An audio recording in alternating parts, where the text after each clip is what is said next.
Good evening, and welcome to this week's Black Mental Health is Black Health. I'm your host, Bronwyn Lucas, and we have a distinguished guest here tonight who will introduce himself shortly.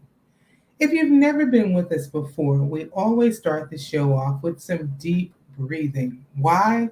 It allows you to clear your mind, it allows you to relax a little bit. And by the end of the day, near the end of the week, we all might need just that woosah moment.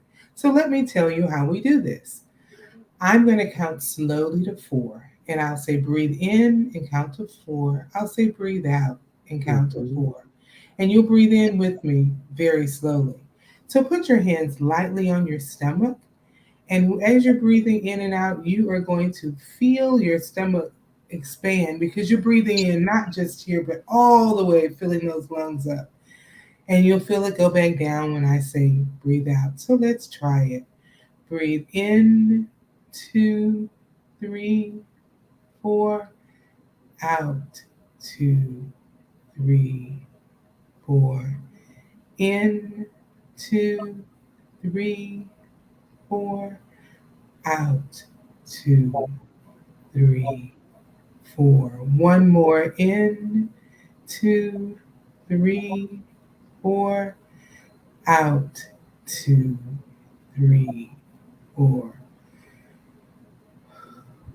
Just a moment to relax and regroup. And that's something you can do.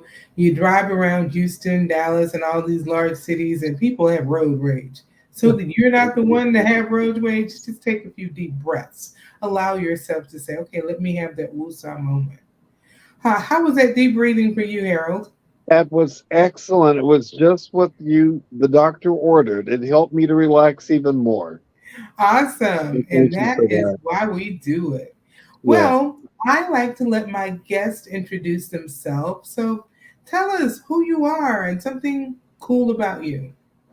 Well, I'm Harold Bishop. I'm a Houstonian now after 41 years of living here. I'm from Denver, Colorado. And the coolest thing I have going on is taking care of my kitty cat. His name is BB, which stands for Brother Bishop.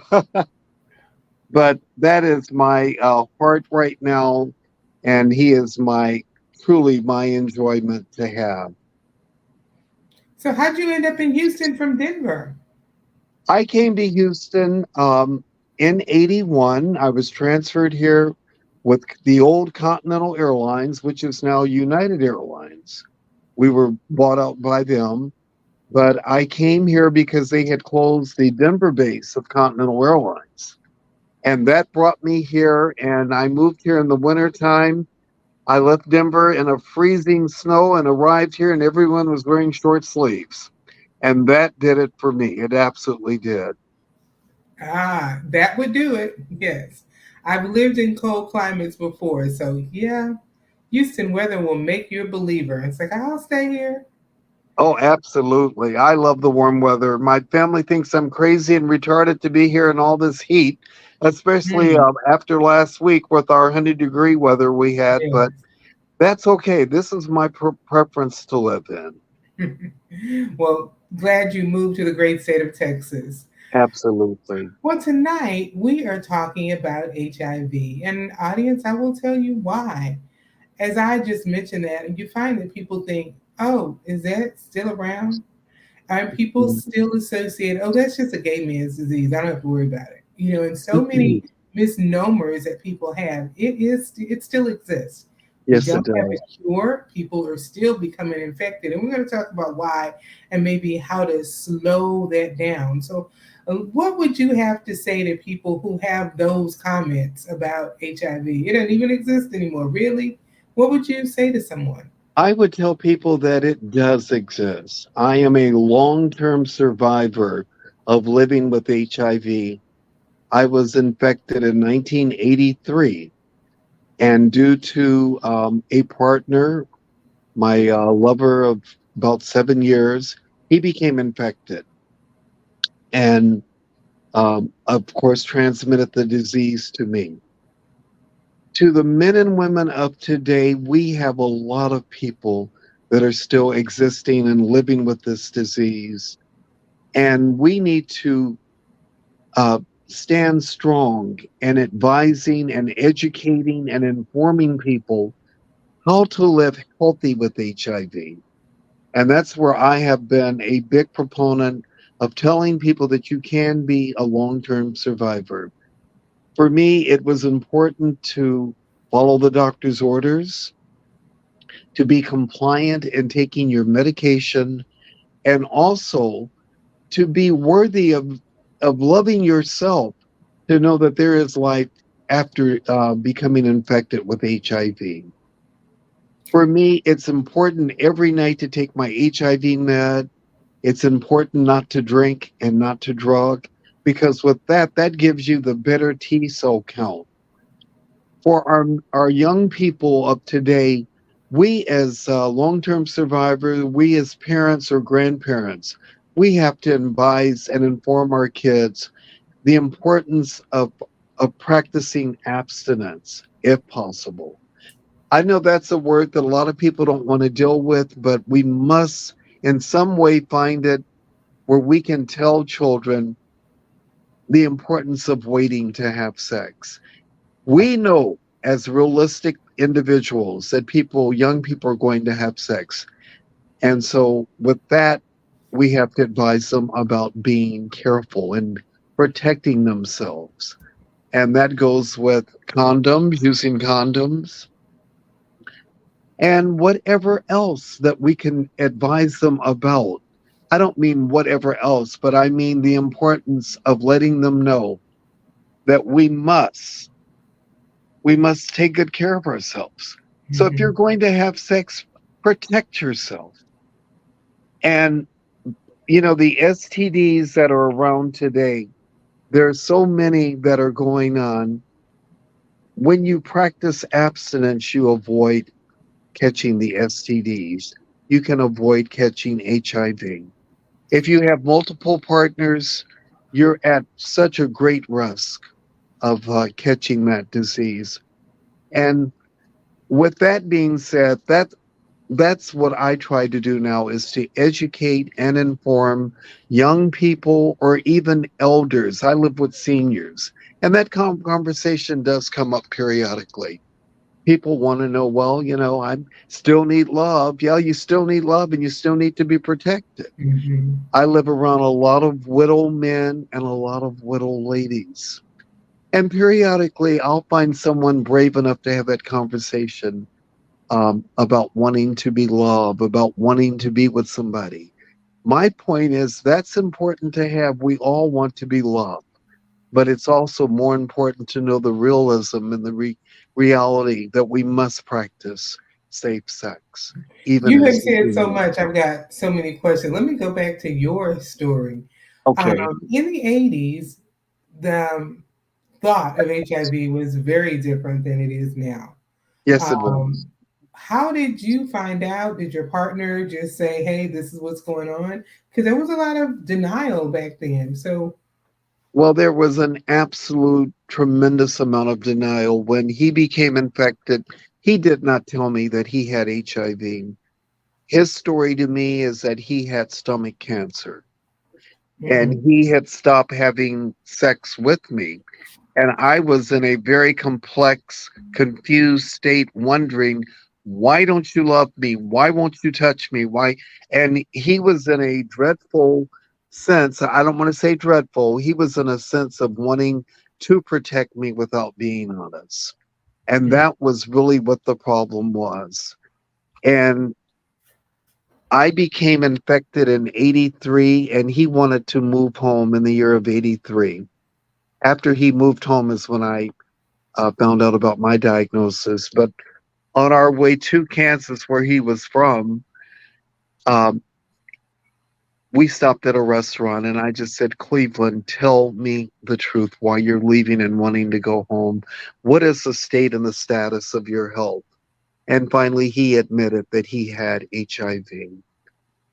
He was so frightful. And it was back in those days, it was a fear. It was a fear. It, no, it was a death sentence. mm-hmm, And people were in a dreadful state of accepting you or honoring you in any way because they didn't want to be around. Even families would not let their children eat out of certain dishes. They Right. had their own separate dishes. Hmm. And so when my friend Cleveland told me of his status, I got him home and I admitted to him after we arrived there that I knew that he was HIV, but I still loved him. And he could have stayed with me for the rest of his life. You froze. Oh my, let's hope he unfreezes in a second. Uh, let's see what happens. Let me see if I can reach him by phone and let him know he froze.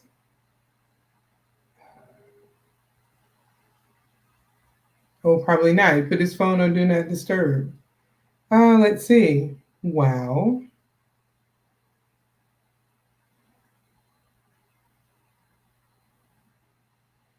Let's see. Let's give it a second.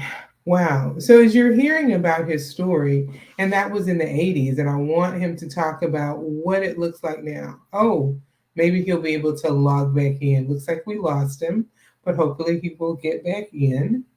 Um, when he was talking about in the 80s, and that's when everyone had a very strong reaction to HIV and AIDS. As he said, people have separate dishes. You can come over, you can live here, but these are your dishes, these are your towels, everything is separate. Even though, let me see, trying to get him back in.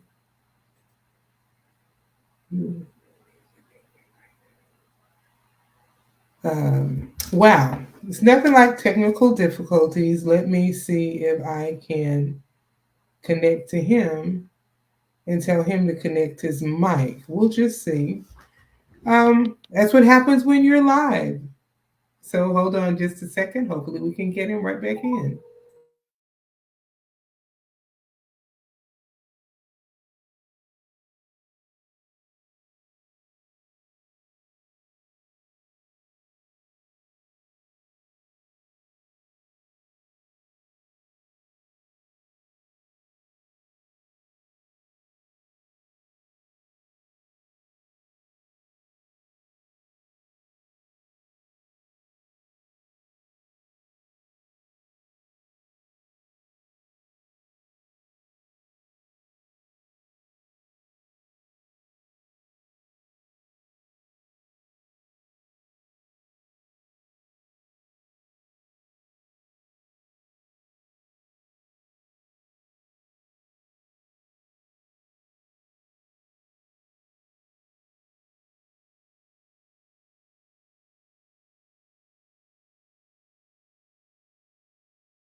We are going to try because he does have some really good points to make. I will kind of go back over some of the things I wanted to reiterate with him is that, talking to our young children, our teens, our young adults about not just HIV, but STDs. And he says, the best way to do it is abstinence.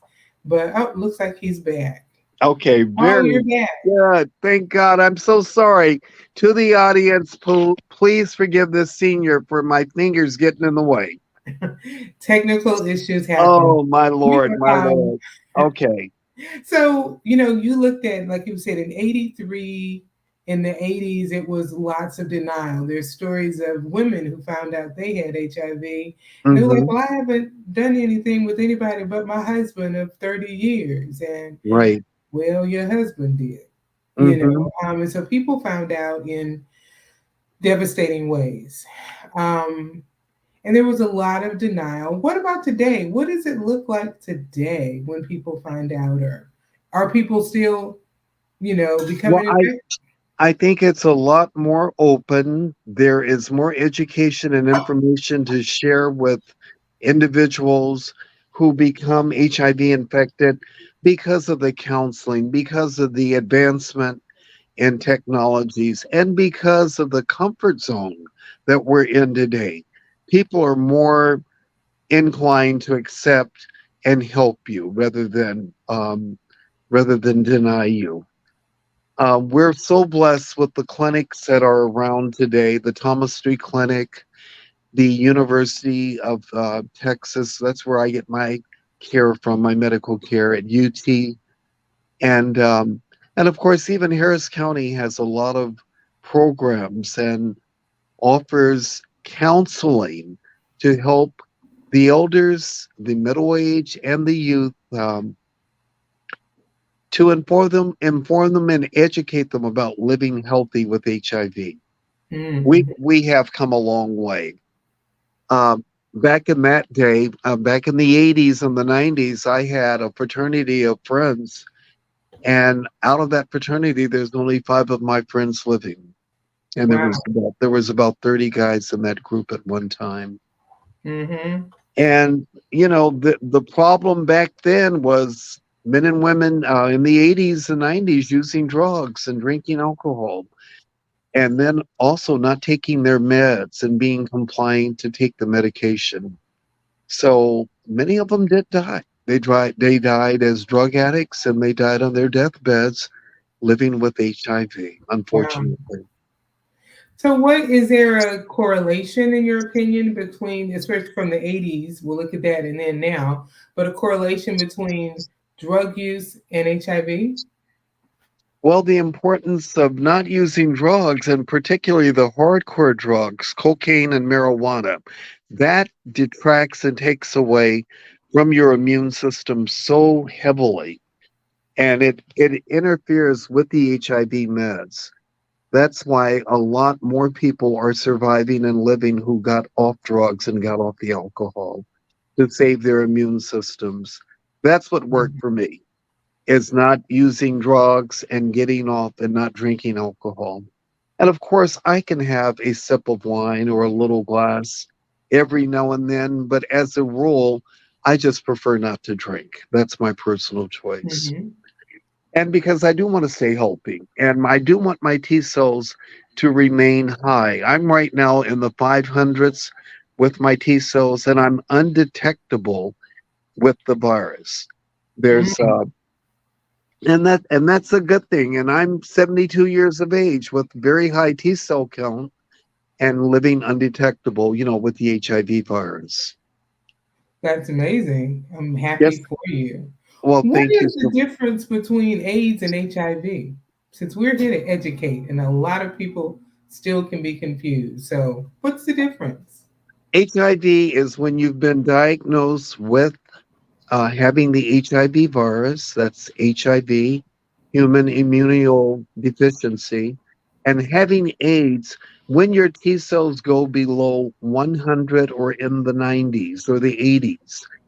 You are so more susceptible to catching a chronic illness. It can be a cancer, it can be hepatitis, it can be a range, it can be the diabetes when your body immune system has gotten so weakened due to having a very low HIV, excuse me, having a very low T cell count. Mm-hmm. Hmm. Because a lot of people kind of get that confused, understanding that there is a difference between the two, Hmm. or just what is it? Looking at today, right before you got cut off, we were getting ready to talk about the how does it look today, in terms of denial, and you were saying people are more accepting. Um, are people still becoming infected? People are still becoming infected who practice or having multiple sexual partners and who are not using protection. Yes. And that is from the young people, the younger generation, from the teenagers to the 20s to 30s, as well as the more advanced. It's just so important to use condoms, unless, of course, unless you're married, unless you've been with your partner, for a long time. But yeah, HIV is still here. People are still becoming diagnosed with HIV, and this is 2023. So what do? We have to continue to still educate. We have to continue to inform our young people, our children, our grandchildren about safe sexual practices. One of the things you find is that the a lot of times parents are uncomfortable talking to their children about sex or anything where they Mhm. say, "Oh, you can't say it." And like you said, we have to do that and be open and be educated and use this is to parents. My thing is use the real name for body parts. Let's not That's call right. something what it's not. Speak to children. It is a body part. It is not a bad word. It is a Right. name of a body part. And we need to use the proper names so that children learn and know that. And so when it comes to that, age appropriate, but Right. Right. by middle school, you need to start talking because they doing a whole lot in middle school. Well, I And mean, they can come home and educate you about what's going on because teenagers and young people do talk about that. yes. And They're the thing having is, they have wrong information sometimes. and they have the wrong information. And this is where parents, it is still our responsibility to step up and to talk with our children, to love our children, to help our children, informing your kids, educating your kids. And there is a fear, not to put a fear of God in your children, but there is something where we must advise our children about the rights and the wrongs Mhm. and to learn to practice some form of abstinence. I mean, that's the best way. I know at my church, and I'm a member of Wheeler Avenue Baptist Church, we have a lot of young people that have joined the church. And we also have a lot of young kids that are active, probably sexually.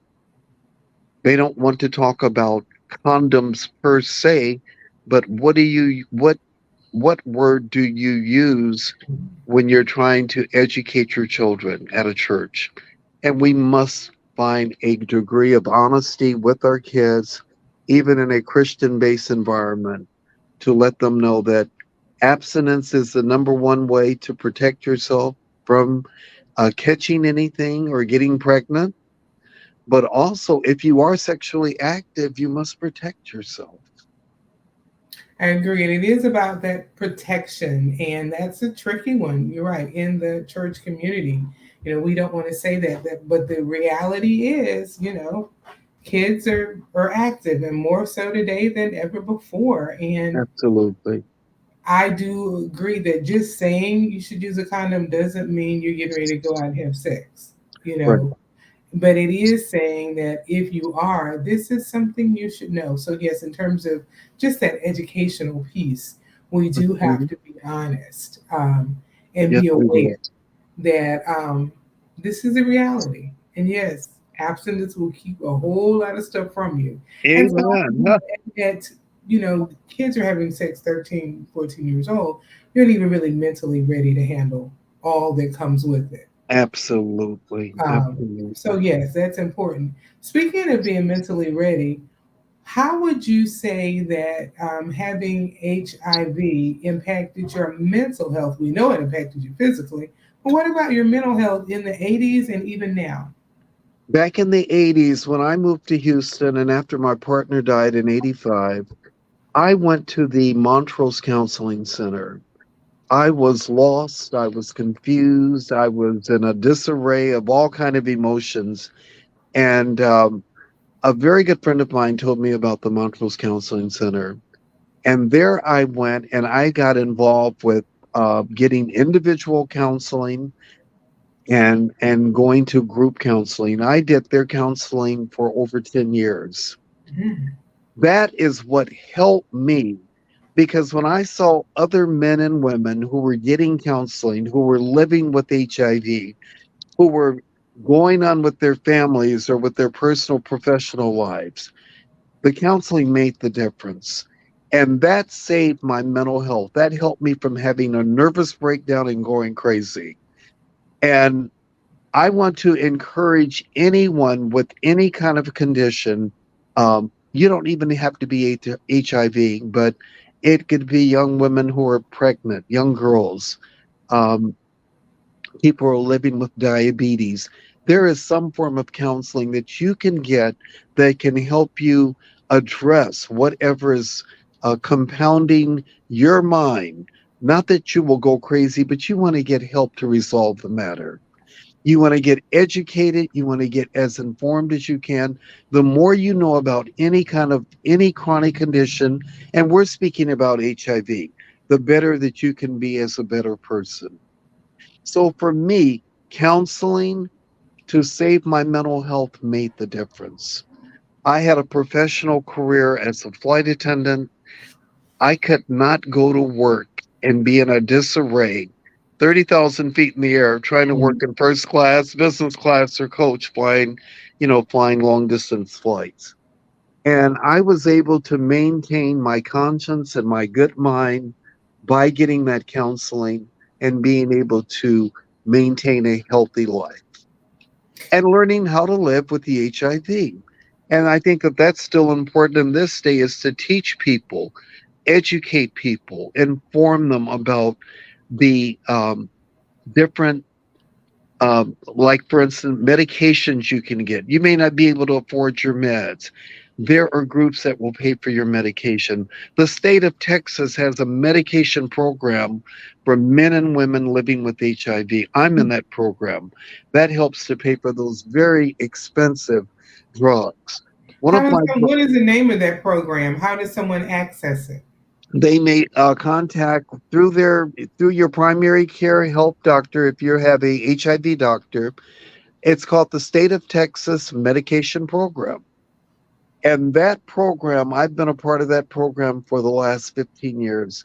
They pay for all my meds, all HIV related, all heart related. Any med that I take, they pay the price for that Wow. med. That takes such a weight of worry and stress off me knowing that my meds will be taken care of Mhm. every month.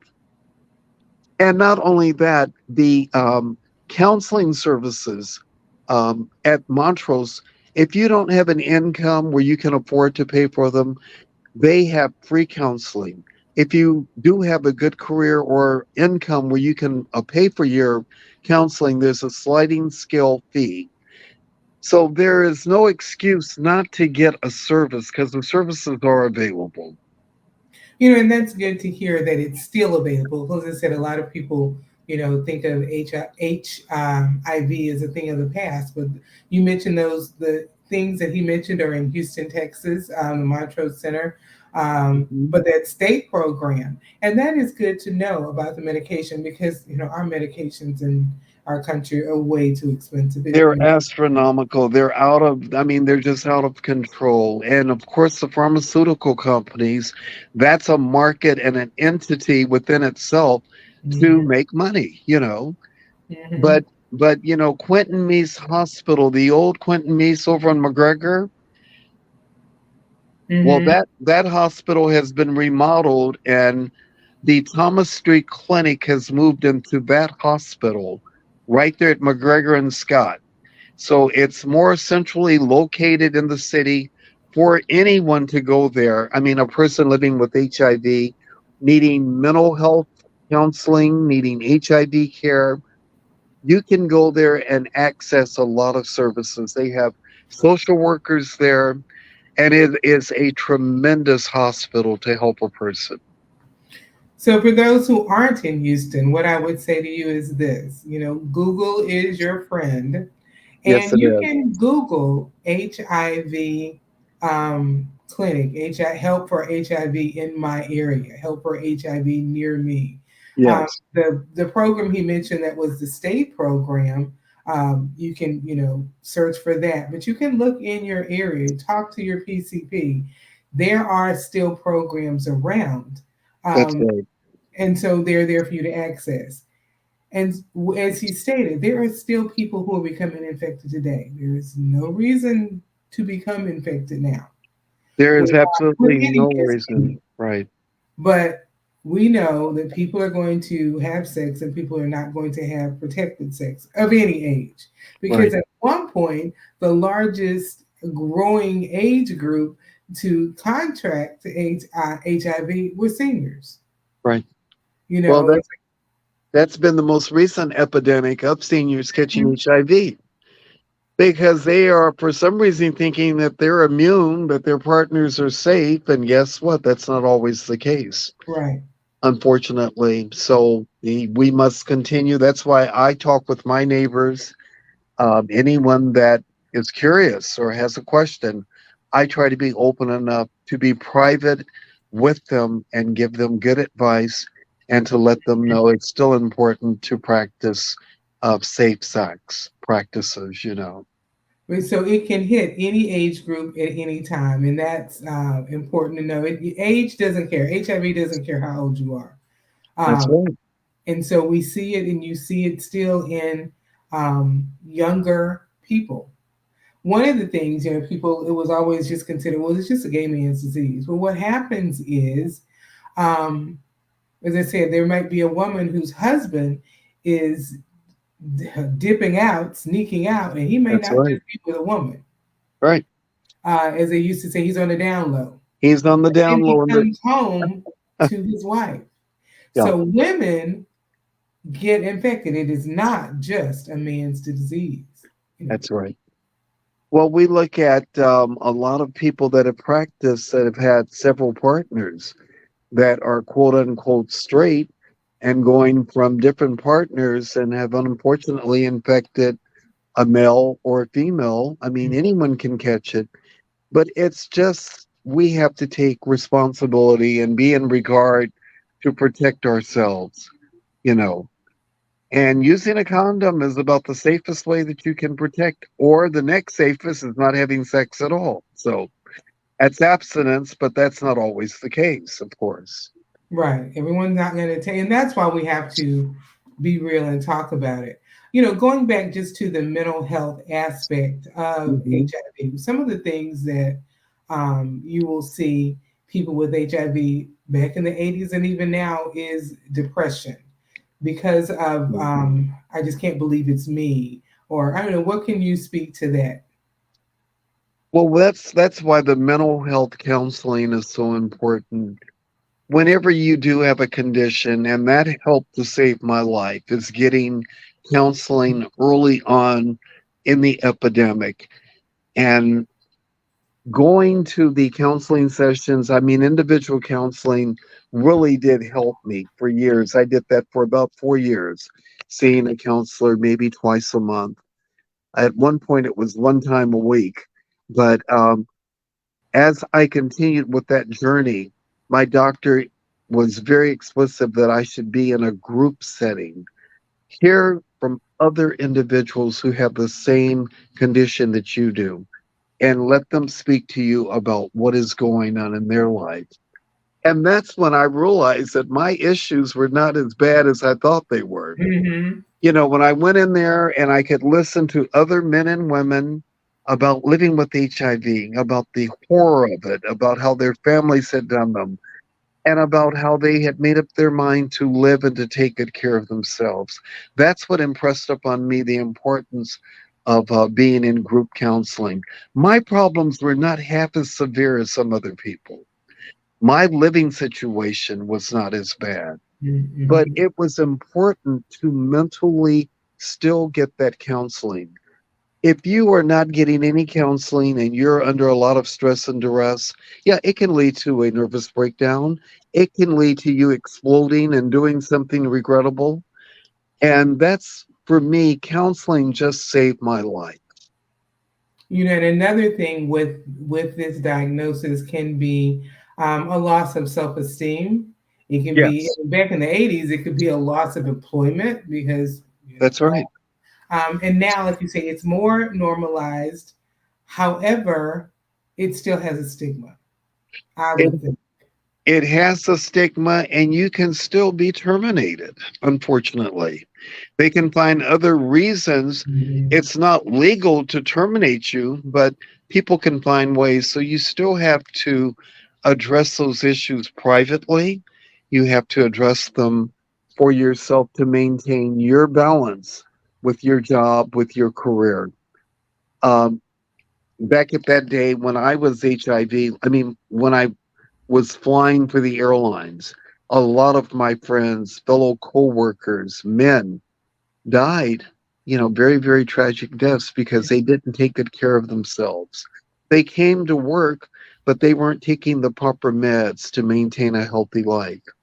And as a result, many of them did die, living with HIV and still working for the airlines. Mm. And So, I want to, I guess, extrapolate this conversation to just general health and mental health. There are other chronic diseases that people have, and you've mhm, mentioned, over and over about the importance of taking your meds, taking care of your mental health. It's a choice to have a healthy lifestyle, and that's I right. want to say to those out here, not just with AIDS and HIV. I wanted to talk about that because people don't know it exists anymore. That's in people's minds, but Hmm. it goes to any chronic illness you have, be it high blood pressure, Right. diabetes, or just the things, even high cholesterol, things that can be within your control. If it's taking your meds, if it is eating properly, Right. whatever it is, this same um, information, this same stance stands for Hmm. any type of illness you might have. Well, this conversation goes to everyone. It goes for people with obesity. It goes for people with that are suffering with severe depression. And depression, when we're depressed, we need help. We need to find a resource that can help us come out of that depression, be it through your church, be it through religion, be it through meditation, through yoga, whatever you can find that can help you find a place to be normalized and to have peace of mind. And what's more important than peace of mind? Life in itself. When You you know, have when you have peace of mind, you have happiness and you can find joy. yes. And so it is so important to just take care of yourself. I think that is a takeaway. We talked about it under the guise of HIV and Right. AIDS, but taking care of your physical and mental health. And I've talked endlessly about their link, your physical, mental, and spiritual health, even I Hmm. see as those three being linked. And having HIV can impact all of it. You've already spoken to how it's obviously a physical, disease, but it impacted your mental health and it can impact your spiritual well-being. Yes, it can. When someone has a chronic illness, part of it could be, why me, God? And then others might turn to God or turn to spirituality because they realize, okay, I need something deeper than me. But either way, positive or negative, it can Hmm. impact physical, mental, and spiritual well being. Well, all around, we have to find a way to live and to live healthy and to live with peace. And it doesn't matter if you're HIV or what disease you have. What are you doing for yourself to have quality life? Mhm. Quality, not inequality. If you're not happy in a situation, in a job, in an environment, we can make that personal choice to make a change. We not be financially capable of doing that, but there are resources and there are opportunities for everyone to have a better life. Awesome. Well, I want to thank you for coming on today and telling your story.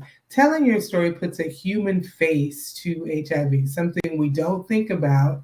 And Hmm. the reason I did the show, what even brought it to my mind, the 27th, 2 days ago, was National Testing Day, Yes, which it still was. exists. And it was a big deal, earlier on, but it's still there because people still are becoming infected. So it's still there. And I thought, this might be something we need to just put out there to put it on people's minds. It's still real.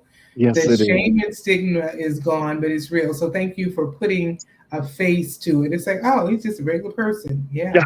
Well, I'm an everyday person. I'm a young senior or an advancing senior. I'm 72, but I'm grateful and blessed to be alive. I have a quality, wonderful life. And I'm happy where I live. I have activities that I enjoy, and I do still travel some. So I'm a very blessed individual living with HIV healthy.